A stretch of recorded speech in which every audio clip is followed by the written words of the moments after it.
The cold, serrated edge of the handcuffs beat into my wrists, while my 5-year-old daughter screamed from the stairs, her cereal bowl shattering on the polished hardwood floor. Two men in tactical vests, the letters ICE emblazoned in white across their chests, were dragging me out of my own foyer, shouting about deportation orders and illegal entry. I looked at my naturalization certificate hanging in a heavy gold frame on the wall just 3 feet away, the very document I had earned 15 years ago, but they refused to even glance at it. My mother-in-law, Lydia, stood by the bay window, her hands pressed to her cheeks in a mask of practiced tragedy. But as our eyes met for a split second, I saw the unmistakable flicker of a predatory smile. It was the look of a woman who had finally cleared the path to everything I owned, and I realized in that heart-stopping moment that my citizenship wasn't the problem, my family was.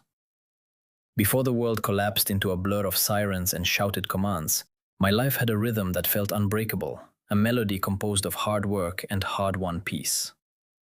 I am Marcus Thorne, and for nearly 2 decades I had been the architect of my own destiny. I arrived in this country with nothing but a student visa and a relentless drive to build things that would last. I remember the early years vividly, the smell of cheap coffee in the library at 3 a.m., the ache in my back from working construction shifts to pay for my master's degree, and the sheer, overwhelming pride I felt the day I took the oath of citizenship. I didn't just live in this country. I had helped design the very skyline of this city. My firm was thriving, my reputation was ironclad, and my home was my sanctuary. It was a sprawling, light-filled, mid-century modern house in the suburbs, a place I had renovated with my own hands. I loved the way the morning sun hit the floor-to-ceiling windows, turning the white oak floors to a warm, glowing amber. Everything in that house was a testament to my success. The custom kitchen where I made pancakes for Maya every Sunday, the leather-bound books in my study, and the heavy brass keys in my pocket. My wife, Elena, was the center of it all. We had been married for 8 years, a partnership that I believed was built on a foundation of mutual respect and deep, abiding love. She was a landscape designer, softer than me, always smelling of lavender and fresh earth. Together, we were a fortress. Or so I thought. The cracks began to form 6 months ago, when Lydia, Elena's mother, moved into our guest suite. She had suffered a financial setback, a vague catastrophe involving a failed boutique and a mountain of credit card debt she refused to discuss. Lydia was a woman who carried herself with a brittle, fading elegance, always wrapped in silk scarves and the scent of expensive lilies. From the moment we met, she had treated me like a temporary guest in my own life. To her, I wasn't the man who provided for her daughter or the father of her only grandchild. I was a fortunate outsider who had somehow bypassed the natural order of things. She had a way of looking at my leather-bound portfolio or the keys to my SUV as if I had stolen them from someone more deserving. Over dinners that grew increasingly strained, she would drop subtle, poisonous remarks. "It's so fascinating, Marcus," she'd say, her voice like honey mixed with crushed glass. "How easily people can reinvent themselves these days. One day you're a stranger at the gate. The next you're sitting at the head of a table that's been in our family's culture for generations. It must feel so precarious for you." I would always glance at Elena, expecting her to defend me, but she would just keep her eyes on her plate, her fork scraping against the china. "Mom's just stressed, Marcus," she would whisper later in the dark of our bedroom. "She's lost everything. Just give her some grace." The everything Lydia had lost was exactly what she began to covet in my life. The tension specifically centered on a commercial property I had just acquired, the Heritage Plaza. It was a multi-million-dollar development project, the crown jewel of my career. I had recently placed the property into a family trust, a move intended to ensure Maya's future. In my naivety, I had structured the trust so that in the event of my unavailability or legal incapacity, the management and majority of the assets would fall to Elena and her immediate legal kin. I thought I was being a protective husband and father. I didn't realize I was handing my mother-in-law a map to my own destruction. In the weeks leading up to the arrest, the atmosphere in the house shifted from uncomfortable to suffocating. Lydia started asking pointed questions about my original paperwork, claiming she wanted to help me organize my files for the trust. I'd find her lingering in my home office, her fingers hovering over the drawers of my filing cabinet. When I confronted her, she'd simply offer a chilly, condescending smile. "I'm just looking for a stamp, dear. No need to be so defensive. Unless, of course, there's something you're worried about." Then there were the hushed phone calls. I'd walk into the kitchen and find Lydia and Elena huddled together, their voices dropping to a conspiratorial whisper the moment I entered. Elena started looking at me differently, not with love, but with a strange, flickering pity that made my skin crawl. She became distant, her touch growing cold, her eyes constantly red-rimmed as if she'd been crying. I asked her a dozen times what was wrong, but she'd only mutter about a headache or stress at work. I dismissed the red flags as the typical friction of a multi-generational household. I told myself that I was being paranoid, that Lydia was just a bitter old woman and Elena was caught in the middle. I was so blinded by my own sense of security, so proud of the status I had built, that I never imagined the person sleeping next to me would allow her mother to weaponize the very system I had worked so hard to join. I didn't know that while I was drafting blueprints for new buildings, they were drafting a plan to erase me from the map entirely. The 4 hours I spent in the holding cell felt like 4 lifetimes. The room was a concrete box, lit by humming fluorescent tubes that made my skin look gray and my situation feel like a fever dream. The air was thick with the smell of industrial bleach and the quiet desperation of the men sitting on the benches around me. Every time the heavy steel door creaked open, my heart hammered against my ribs like a trapped bird. I kept waiting for the mistake to be cleared up, for the agents to come in with an apology. But when the door finally opened, it wasn't an apology that walked in. It was my attorney, Sarah, and her face was as pale as ash. "Marcus," she whispered, sitting across from me in the cramped interview room. She didn't even open her briefcase at first. She just looked at me with a mixture of horror and pity that made my stomach lurch. "We're going to get you out. The naturalization records are ironclad. But you need to know, this wasn't an administrative error. This was a surgical strike." She slid a manila folder across the table. Inside were copies of the documents the ICE agents had used to justify the raid. My breath hitched. There was a letter, typed on expensive stationery, addressed to the Department of Homeland Security. It wasn't just an anonymous tip. It was a formal declaration of fraud, alleging that I had assumed the identity of a deceased citizen years ago to gain my status. And at the bottom of the page, beneath a mountain of lies about my true origins, was a signature that made the world turn liquid. Elena. My wife had signed a sworn statement saying she had discovered disturbing evidence of my criminal past and feared for her safety. "She didn't just report you, Marcus," Sarah said, her voice trembling with suppressed rage. "She provided them with a set of forged birth certificates and a fake confession letter with your forged signature. They had a pre-packaged case delivered to them on a silver platter.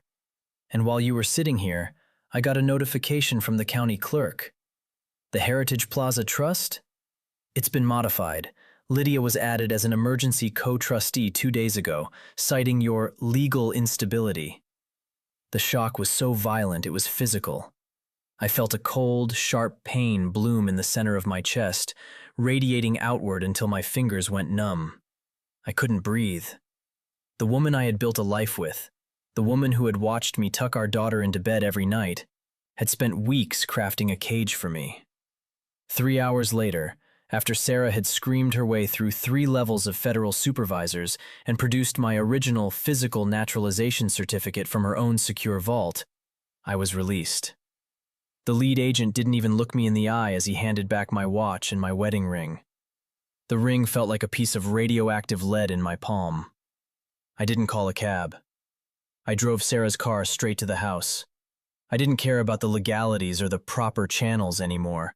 I wanted to see the whites of their eyes. When I burst through the front door, the house was eerily quiet. The broken cereal bowl from that morning had been swept away, the hardwood gleaming as if nothing had happened. I heard voices coming from the dining room, the clink of silverware, the soft murmur of conversation. They were eating. I walked into the dining room, my shadow stretching long and dark across the table. Lydia was sitting at the head of the table, my seat, dabbing her lips with a linen napkin. Elena was opposite her, picking at a salad. They both froze. Elena's fork clattered against the plate, the sound echoing like a gunshot. "Marcus," she gasped, her face draining of all color. She looked like she'd seen a ghost. You're supposed to be in processing. They said it would take days." "I'm sure that was the plan," I said, my voice sounding hollow and metallic even to my own ears. I walked toward the table, every step feeling like I was walking through deep water. "A few days in a detention center while you and your mother finished gutting my life? While you moved the money and secured the property?" Lydia recovered first. She straightened her silk scarf, her eyes narrowing into two icy slits. "Don't be dramatic, Marcus. We did what was necessary to protect this family's future. You've always been an uncertain element. We couldn't allow your complications to jeopardize Elena's inheritance or Maya's stability." "My complications?" I roared, the sound tearing from my throat. I slammed the manila folder onto the table, right next to Lydia's wineglass. "You forged a federal confession. You lied to the government to have the father of your grandchild deported. Do you have any idea what you've done? That's not protecting a family, Lydia. That's a felony." Lydia didn't flinch. She leaned back, a small, cruel smile playing on her lips. "Prove it. The documents are very convincing, dear. And Elena, well, Elena is a distraught wife who found distressing papers. Who are they going to believe? A pillar of the community, or a man whose very presence here is suddenly under a cloud of suspicion? Even if you stay, your reputation is finished. Heritage Plaza will never close with you as the lead. The board will strip you of your position by Monday." I turned to Elena, my heart breaking all over again. She was staring at her hands, her shoulders shaking. "Elena, look at me," I commanded. She didn't move. "Look at me and tell me you did this. Tell me you signed that paper knowing they would take me away from Maya, knowing I might never see my daughter again." Elena finally looked up, and for a second, I saw a flicker of the woman I loved, a flash of pure, unadulterated guilt. "Marcus, Mom said it was the only way. She said you were planning to take Maya and leave the country. She showed me those bank transfers to overseas accounts." "What bank transfers?" I stepped closer, my hands trembling. "Elena, I don't have overseas accounts. Your mother has been gaslighting you for months." "Enough," Lydia snapped, standing up. "Elena, don't listen to him. He's a manipulator. He's trying to confuse you." She turned to me, her voice dropping to a low, venomous hiss. "Get out of this house, Marcus. Now. We've already filed for a temporary restraining order based on the threat you posed this morning. If you don't leave, I'll call the police, and this time, you won't be coming back." I looked at my wife, waiting for her to speak, for her to stand up, for her to do anything other than sit there in paralyzed silence. But she just lowered her head again, her voice a barely audible whisper. "Just go, Marcus. Please. Let's talk later, when things are calm." "There is no later, Elena," I said, the realization hitting me with the force of a tidal wave. This wasn't just a mistake she'd been talked into. She was a silent partner in my execution. She had watched them put the cuffs on me and had done nothing. As I turned to leave, Lydia threw one final killing blow. "Oh, and Marcus, don't bother checking the trust accounts. The unavailability clause was very specific. As of 3 o'clock today, you have no access to the Heritage Plaza funds. You're broke, you're a suspect, and you're homeless. Good luck finding a lawyer who works for free." I walked out of that house with nothing but the clothes on my back and the heavy, cold folder in my hand. But as I reached the sidewalk and felt the cool night air hit my face, something inside me shifted. The shock didn't disappear, but it calcified. The man who had built a career out of steel and stone was gone. In his place was someone who had nothing left to lose and a very clear understanding of exactly how to tear a structure down to its very foundation. They thought they had erased me. They didn't realize they had just given me a reason to fight. I spent the first night in a motel that smelled of stale tobacco and regret, staring at the popcorn ceiling until the sun bled through the thin curtains. The rage I felt wasn't the hot, screaming kind anymore. It had cooled into something monolithic and sharp, a diamond-hard resolve. Lydia thought she had won because she had taken my house and frozen my accounts, but she had made a fundamental mistake. She treated me like a character in a story she was writing, forgetting that I was the one who had built the very stage she was standing on. The transformation didn't happen with a roar, it happened with a dial tone. I called Sarah, my attorney, at dawn. "I don't just want my life back," I told her, my voice sounding like gravel under a boot. "I want the truth dragged into the light where it can burn them." Lydia's plan relied on my unavailability, but she had been sloppy. She assumed that because she had isolated me, I had no eyes left in my own kingdom. She forgot about Miller, my head of security at the firm, and a former forensic investigator. 2 days later, we met in a dimly lit diner on the edge of town. Miller slid a tablet across the greasy table. "She's been busy, Marcus," Miller said, his face grim. "I tracked the metadata on those confession letters. They weren't created months ago like she claimed. They were drafted on your home iMac 3 weeks ago, during the hours you were at the construction site. And the IP address used to access the trust's back end? It belongs to a VPN registered to your mother-in-law's tablet." But the real smoking gun was something Lydia couldn't have anticipated. When I renovated our house, I had installed a state-of-the-art hidden security system, not just for burglars, but to protect my home office. The cameras were recessed into the crown molding, invisible to the naked eye, and they uploaded directly to a private cloud server I had never shared with Elena. Watching the footage was a descent into a special kind of hell. I saw Lydia sitting at my desk, a glass of my expensive bourbon in her hand, coached Elena through the forging of my signature. I saw Elena crying, her hand shaking as she practiced my flourish over and over, while Lydia hissed in her ear, "Do you want to go back to being a nobody? Do you want Maya to grow up in a rental apartment? This is our house now, Elena. He's just a guest who overstayed his welcome." The transformation was complete. I wasn't the grieving husband anymore. I was the architect of their ruin. The retribution came on a Tuesday, the day of the emergency board meeting for Heritage Plaza. Lydia had dressed for the occasion in a sharp, cream-colored suit, looking every bit the matriarch of a dynasty. Elena sat beside her, looking like a porcelain doll that had been dropped and glued back together. They were there to finalize the transfer of my voting rights to the trust, rights they now controlled. The boardroom was filled with high-level investors and city officials.